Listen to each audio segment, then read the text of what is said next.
panderoko lehen urratsak ematen, Aizpurutxorekin. Ondoren Mireia Ibabe pandero joleakin, eta azkenik gaur Trikiti jaialdi hontan parte hartuko duen Maneix Torrealdaiekin. 8 urte bete zituztenean, Trikitixa ikasten hasizian, ama eta osaban urratsa jarraituz Maneix Torrealdaiekin. Eta azken 3 urtetan berriz, Julen Alonso izan dute irakasle eta bidelagun. Hainbat Trikiti jaialditan parte hartuak dira, esaterako San Josetan eta Aiako Trikitixa jaialdin.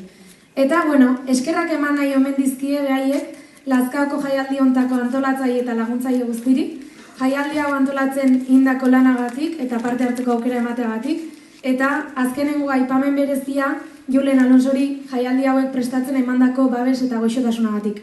Ea gaur prestatutako pieza gustatzen zaizkizuen. Txalo bero bat!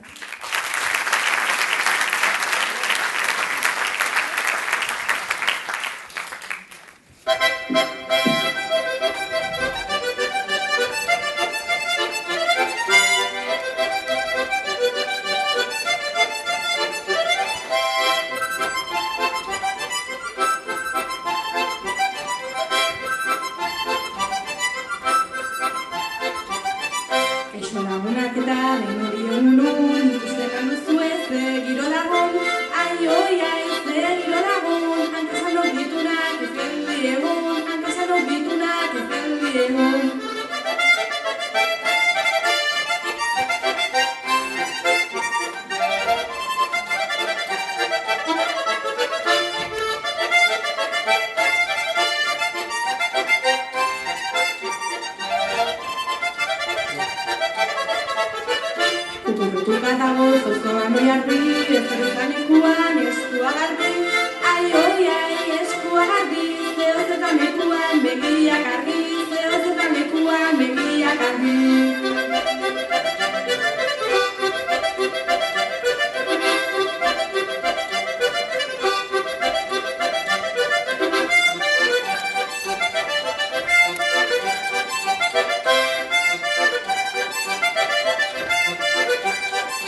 osatzen dituzte.